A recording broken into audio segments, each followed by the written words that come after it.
BBC Bangla আপনাদের স্বাগত। আজ আপনাদের সাথে লন্ডন স্টুডিও থেকে আছি মানসী বড়ুয়া, আর ঢাকায় আমার সাথে থাকছেন আকবর হোসেন।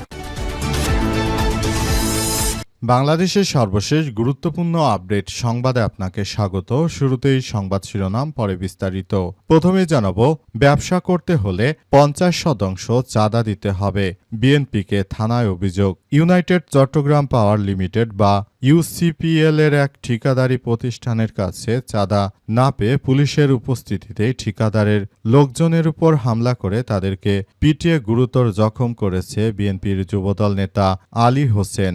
এই ঘটনায় এই চাঁদাবাজ পুলিশের সামনেই তাদেরকে পিটিয়েছে, অথচ পুলিশের সদস্যরা কিছুই বলেনি। এই বিএনপি তারা বলাবলি করছে বিদেশিরা নাকি বিনিয়োগ করেন, অথচ এদের এই নেতারা যদি 100 টাকা লাভ করলে 50 টাকায় যদি এদেরকে চাঁদা দিতে হয়, তাহলে কিভাবে বিদেশি বিনিয়োগ আসবে? আমাদের সম্মানিত স্বরাষ্ট্রমন্ত্রী সালাউদ্দিন যে বলছেন, দেশের আইন শৃঙ্খলা ঠিক করতে হবে, নিজেদের নেতাকর্মীদের আগে ঠিক করেন, তাহলে দেশ ভালো হয়ে যাবে।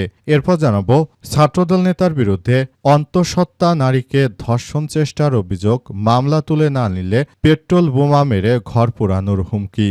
শরীয়তপুরের ভেদরগঞ্জ উপজেলায় সখীপুরে 7 মাসের অন্তঃসত্ত্বা এক নারীকে ধর্ষণের চেষ্টা করে বিএনপির সন্ত্রাসী ছাত্রদলের সহসভাপতি মিলন ঢালি 33 তার বিরুদ্ধে মামলা দায়ের করা হয়েছে। তবে মামলা উঠিয়ে না নিলে ভুক্তভোগী পরিবারকে পেট্রোল বোমা মেরে তাদের বাড়িঘর পুড়িয়ে দেওয়ার হুমকি দিয়েছে বিএনপির এই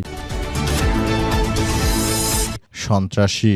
এদিকে নোয়াখালীতে গ্যাস সরবরাহ পুরোপুরি বন্ধ, বিপাকে 29,000 গ্রাহক। আবারও বিএনপি সরকার ক্ষমতায়, এলএনজি টার্মিনাল সমস্যার কারণে নোয়াখালীতে গ্যাসের সরবরাহ পুরোপুরি বন্ধ হয়ে গেছে। এতে জেলার প্রায় 29,350 আবাসিক ও বাণিজ্যিক গ্রাহক এবং 60টি সিএনজি স্টেশন গ্যাসের সংকটে পড়েছে, বন্ধ হয়ে গেছে রান্নাবান্না, এমনকি খাওয়া।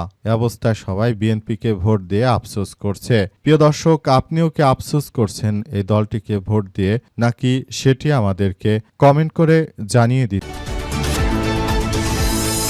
পারেন। এবারে জানাবো, লোডশেডিংয়ে অন্ধকার ইসলামী বিশ্ববিদ্যালয়, হাতে হারিকেন ধরিয়ে দিচ্ছে শিক্ষার্থীদের। বিএনপি চলছে পড়াশোনা। পরীক্ষার প্রস্তুতি নেওয়ার সময় যেখানে শিক্ষার্থীদের হাতে থাকার কথা বই, খাতা, কলম, ল্যাপটপ, সেখানে ইসলামী বিশ্ববিদ্যালয় শিক্ষার্থীদের অনেকেই হাতে এখন মোমবাতি। দীর্ঘ লোডশেডিংয়ে ফ্যান বন্ধ, ঘরে অন্ধকার, আর এরই মধ্যে সেমিস্টারের ফাইনাল পরীক্ষা। অবস্থায় বিএনপি তাদেরকে হাতে হারিকেন ধরিয়ে দিচ্ছে। তারা হারিকেন জ্বালিয়ে পড়াশোনা করছে। দীর্ঘ 17, 18, 19 বছর ধরে হারিকেন না জ্বালানো লাগলেও বর্তমানে সরকার ক্ষমতা আসার পরে শিক্ষার্থীরা তারা হাতে হারিকেন পেয়ে গেছে, সেগুলো জ্বালিয়ে এখন পড়াশোনা করছে এই শিক্ষার্থীরা। এবং সর্বশেষ জানাবো, সিলেটে পুলিশ কমিশনার বললেন সেই দম্পতি সহ গৃহপরিচারিকা প্রেমিকাকে হত্যা করেন বাবুল মিয়া। সিলেট নগরীর রায়নগর মিতালী আবাসিক এলাকায় স্বামী স্ত্রী ও গৃহ পরিচারিকাকে কুপিয়ে গলা কেটে হত্যার ঘটনায় বাবুল মিয়া নামের এক সন্ত্রাসীকে আটক করা হয়েছে। প্রাথমিক জিজ্ঞাসাবাদে ওই সন্ত্রাসী দায় স্বীকার করেছেন। ওই সন্ত্রাসী জানিয়েছে যে উক্ত বাড়িতে যে পরিচারিকা ছিল তিনি নাকি তার প্রেমিকা, তার সঙ্গে মূলত দ্বন্দ্বের কারণে তাকে সহ তার দ্বন্দ্বের ঘটনায় মূলত ওই বাড়ির 2 জনকে সহ তার ওই প্রেমিকা গৃহ পরিচারিকাকেও হত্যা করেছে। প্রিয় দর্শক, এতক্ষণ শুনছিলেন সংবাদ শিরোনাম, এবারে বিস্তারিত। তবে তার আগে বন্ধুরা অনুরোধ থাকবে, এই সংবাদটিতে একটি লাইক দিন। এই চ্যানেলে আপনি নতুন হয়ে থাকলে আমাদের সংবাদটি দেখতে দেখতে চ্যানেলটি সাবস্ক্রাইব করে রাখুন। কমেন্ট করে বন্ধুরা আপনার মূল্যবান মতামত জানিয়ে দিন আপনি বিশ্বের কোন দেশ থেকে বা বাংলাদেশের কোন স্থান থেকে আমাদের সংবাদটি দেখছেন এবং শুনছেন। আর বন্ধুরা, সংবাদটি আপনার সোশ্যাল মিডিয়া ফেসবুকে শেয়ার করে বন্ধুদেরও দেখার সুযোগ করে দিন। গাজা যুদ্ধে আপনি যদি নিরীহ ফিলিস্তিনিদের ভালোবেসে থাকেন বন্ধুরা, কমেন্টে ইয়েস লিখে পুরো বিশ্ববাসীকে আমাদের এই তাজা আপডেটটি দেখার সুযোগ করে দিন। এবারে বিস্তারিত। ব্যবসা করতে হলে ৫০% চাঁদা দিতে হবে বিএনপিকে থানায় অভিযোগ। ইউনাইটেড চট্টগ্রাম পাওয়ার লিমিটেড বা ইউসিপিএল এর এক ঠিকাদারি প্রতিষ্ঠানের কাছে চাঁদা না পেয়ে পুলিশের উপস্থিতিতে ঠিকাদারের লোকজনের উপর হামলা করেছে স্থানীয় বিএনপির যুবদল নেতা আলী হোসেন নামের এক ব্যক্তি। তিনি চাঁদাবাজি এবং হামলার সঙ্গে জড়িত। আজ দুপুরে কর্ণফুলী থানায় অভিযোগের পর ঘটনাস্থলে গেলে বৈরাগ ইউনিয়ন বন্দর সেন্টার এলাকায় পুলিশের সামনেই ঠিকাদারি প্রতিষ্ঠান মেসাস FM এন্টারপ্রাইজের লোকজনের উপর হামলা করে অভিযুক্ত বিএনপির আলী হোসেনের লোকজন।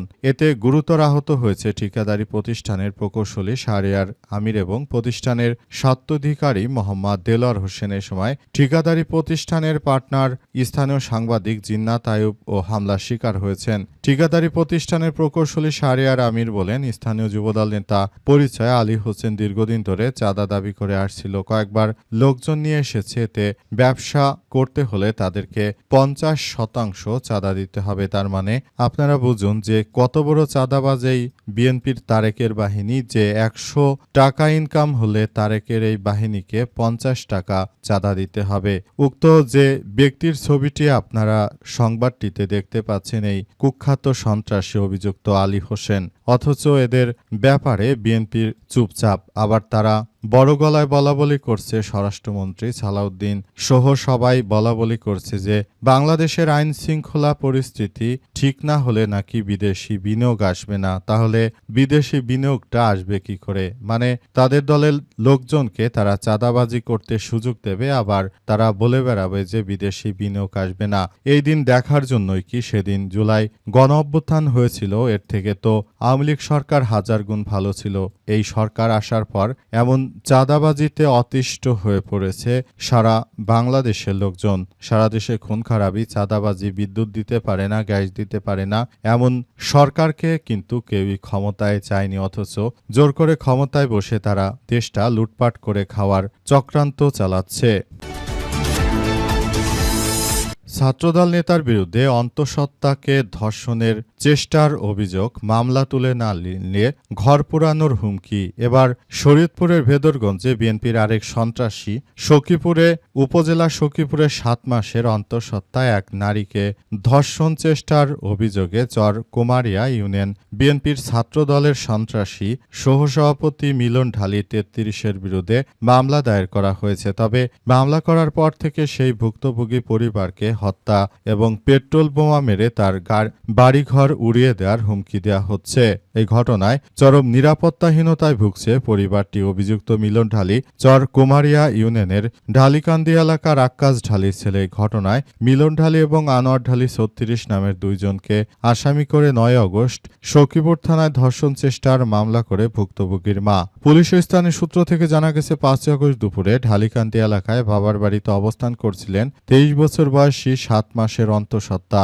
ওই সময় বাড়িতে তিনি ছাড়ার কেউই ছিলেন। এই সুযোগে পাশের বাড়ির বাসিন্দা মিলন ঢালি তার ঘরে প্রবেশ করে এক পর্যায়ে তাকে ধর্ষণের চেষ্টা করে। আইরিন চিৎকার করলে তাকে মারধর করা হয়। পরে আশপাশের লোকজনের উপস্থিতি টের পেলে তিনি সেখান থেকে চলে যান ওই মিলন। পরে আহত অবস্থায় আইরিনকে উপজেলা স্বাস্থ্য কমপ্লেক্সে ভর্তি করা হয়। এরপর উক্ত বিএনপির এই চাঁদাবাজ সন্ত্রাসীর বিরুদ্ধে মামলা দিলে উল্টো ওই ভুক্তভোগীর পরিবারকে পেট্রোল বোমা মেরে তাদের বাড়িঘর উড়িয়ে দেওয়ার জন্য হুমকি দিচ্ছে। এমনই অরাজক পরিস্থিতি চলছে এই রাজনৈতিক দলটি ক্ষমতা আসার পর। বিএনপি যদি তাদের এই অভদ্র নেতাকর্মীদেরকে যদি থামাতে না পারে, মনে হচ্ছে খুব শীঘ্রই, যেমন শরীফ ওসমান হাদি বলেছিল যে সংসদে ঢুকে এদের পেটাতে পারে লোকজন, মনে হচ্ছে এবার তাদেরকে সংসদে ঢুকেই মানুষ পেটাবে। কারণ এই ধরনের অন্যায় বাংলাদেশের স্বাধীনচেতা মানুষ কখনোই মেনে নেবে না। বিএনপির এই অত্যাচারের শেষ কোথায়, সেই প্রশ্ন রইল আপনাদের কাছে। নোয়াখালীতে গ্যাস সরবরাহ পুরোপুরি বন্ধ, বিপাকে ২৯,০০০ গ্রাহক। এলএনজি টার্মিনালে সমস্যার কারণে নোয়াখালীতে গ্যাস সরবরাহ পুরোপুরি বন্ধ হয়ে গেছে। এতে জেলার ২৯,৩৫০ আবাসিক ও বাণিজ্যিক গ্রাহক এবং ৬০টি সিএনজি স্টেশন গ্যাসের সংকটে পড়েছে। হঠাৎ করে গ্যাসের সরবরাহ বন্ধ হয়ে যায়, রান্নাবান্নার ভোগান্তিতে পড়েছে লোকজন। তারা এখন কিভাবে রান্নাবান্না করবে? বিএনপি সরকারের কাছে তারা সেই প্রশ্ন তুলেছে। সরকার ফ্যামিলি কার্ড দেবে এটা দেবে সেটা দেবে, অথচ জ্বালানি দিতে পারছে না, বিদ্যুৎ দিতে পারছে না ভুক্তভোগীরা। তারা বলছে গ্যাস দিতে না পারায় আমরা ইন্ডাকশন চুলা বা বিদ্যুৎ চালিত চুলা ব্যবহার করার জন্য আমরা বিদ্যুৎ চালিত চুলা কিনেছিলাম, কিন্তু দুঃখজনক ব্যাপার যে বিএনপি আসলে আমাদেরকে বিদ্যুৎ ও দিতে পারছে না। এর ফলে তারা ইন্ডাকশন চুলা কিনেও তারা রান্নাবান্না করতে পারছে না। অবস্থায় সিলিন্ডারই তাদের শেষ ভরসা। এই সিলিন্ডারের গ্যাস কতদিন পাওয়া যাবে সেটা নিয়েও দেশে সন্দেহের সৃষ্টি হয়েছে। অনেকেই বলাবলি করছে হয়তোবা এই সিলিন্ডারের গ্যাসও বেশি দিন পাওয়া যাবে না, কারণ যদি জ্বালানির গ্যাসের জন্য গ্যাস দিতে না পারে তাহলে এইসব এমনি গ্যাসও কিন্তু পাওয়া যাবে না। বিষয়টি খুবই দুঃখজনক ব্যাপার যে বিএনপি সরকার ক্ষমতা আসার পর মাত্র 5 মাসে এমন মুখ থুবড়ে পড়েছে সরকার। তাদের কার্যক্রমে আসলে দেশবাসী পুরোপুরি অতিষ্ঠ হয়ে পড়েছে।